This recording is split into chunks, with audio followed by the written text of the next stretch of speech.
kung saan tayo dalhin ang ating mga paa. O ikalawa, nang tanungin mo siya, sabi niya, punta tayo sa mall. Nanonood tayo ng sine, kakain tayo sa restaurant, tapos pupunta tayo sa parke, at magkakape tayo ron, magkwekwentuhan. Tapos panonoorin natin yung paglubog ng araw sa dalampasigan. Tapos ihahatid na kita pa uwi. Maaaring sa pangalawang tao ka sasama, no? Tama ba? Kasi meron siyang malinaw na destinasyon.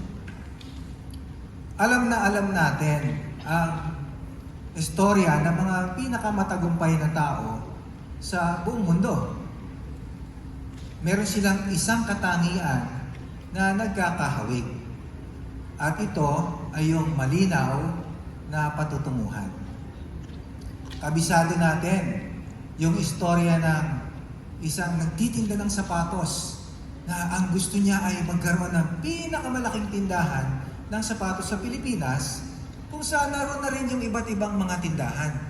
Maraming nagduda sa kanya at maraming hindi naniniwala o hindi sumuporta. Bakit? Kasi nung araw, hiwa-hiwalay ang mga tindahan. Pagdamit, sinihan, pagkain, sapatos, hindi sila magkakasama. Pero makalipas lang ang ilang panahon, naitayo niya ang kanyang pinakamalaking tindahan na kung saan sama-sama na ang ibang tindahan na naroon. At tinawag pa nga niya itong Mega at City. At alam natin na isa siya sa pinakamatagumpay na negosyante sa bansa natin. Alam niyo ako rin malinaw din yung patutunguhan ko nung nagsimula ako dito sa For Life. Ang nais ko lang ay matumbasan yung tagumpay ng isang 75 anyos na lola na nung tanungin ko siya kung paano niya nagawa, ay sabi sa akin, malay ko. Tapos, nakita ko pa siya sa opisina, palingalinga. Nagtatanong siya, paano ba umorder? Biruin mo, top notcher, hindi marunong umorder. Kaya sa pangunguna ng ating Gold Affiliate na si Mr. Manico, unang Gold Affiliate, palakpakan naman natin siya. Sa pangunguna niya, sinimulan kong tahakin yung landas patungo sa aking destinasyon. Pag sinabi niyang, meeting tayo, planning tayo, kausapin natin si ganito, kausapin natin si ganire. Punta tayo doon, punta tayo dito. Abay, sunod naman ako. Hanggang sa ako rin ay naging isa ng Gold Affiliate.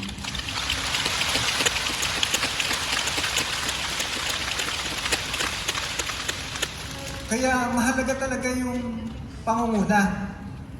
Kasi, ang sabi ni Victor Hugo, siya yung may akda ng mga istorya ng Les Miserables at yung Hunchback of Notre Dame na sumikat sa buong mundo, sa mga teatro at sa mga pelikula pa nga. Ang sabi niya, pakibasa nga natin, initiative is doing the right thing without being told. Lalo na kung sa ikabubuti naman ng kapwa natin. Mula naman sa susing salita. Initiative, initial, mauna ka. Kasi kung mauuna ka, mayroong susunod, hindi ba? Kaya nga, pag-usapan natin yung isang dahilan kung bakit mahalaga ang pangunguna kung meron kang team na may tunguhin. Napansin niyo ba yung mga bypass roads sa iba't ibang probinsya? Na dati-rati, talahiban o kaya bulubuntukin na waring imposibleng daanan. Pero ngayon ay sementado na at ang daming establishmento sa gilid nito. Kasi may gumawa ng daan, kaya sa ngayon, marami nang dumaraang mga sasakyan. At importante ito, lalo na kung gumagawa ka ng kultura sa iyong team. Sabi mo, focus tayo. Pero baka naman, meron kang lupa, kusino, longganisa, toothpick, kotse. Sabi mo, Hindi ito scam. Baka naman yung puntos kung saan-saan mo ipinapasok. At ang sabi mo sa kanila, punta tayo sa Boracay. O punta ka sa Boracay. 3 days, 2 nights. Ang tanong, nakapag-diamond holiday ka na ba? Tapos sabi mo, kunin mo yung Caribbean cruise. Ikot kayo sa 3 bansa sa loob ng 5 araw. O nakapag-Great Escape, qualification ka na ba? Dumala tayo sa Amerika, magkaroon ka ng 10 years multiple entry visa. Ikaw ba ay nakapag-international convention na? Kaya yun ang dahilan kung bakit mahalaga yung pangunguna kung mayroon kang team na may gustong puntahan. At mahalaga to kasi mas marami kang taong matutulungan. Mas mabubuting kalusugan at magkakaroon ka sila ng oras para sa mga importanteng bagay.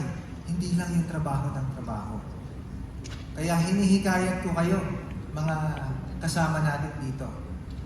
Dahil bukas, Hunyo 30, patapos na ang unang bahagi ng 2024. At sisimulan na natin ang ikalawang bahagi ng taong ito.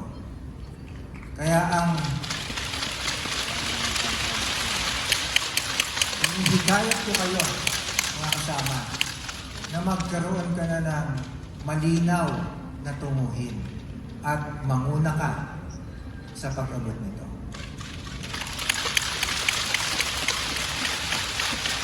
So in For Life, the more people that you help, the more commissions you'll get, and you'll have better chances of breaking and maintaining ranks.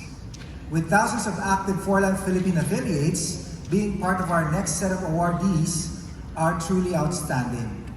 It's time for us to recognize our top 35 performers for 2023.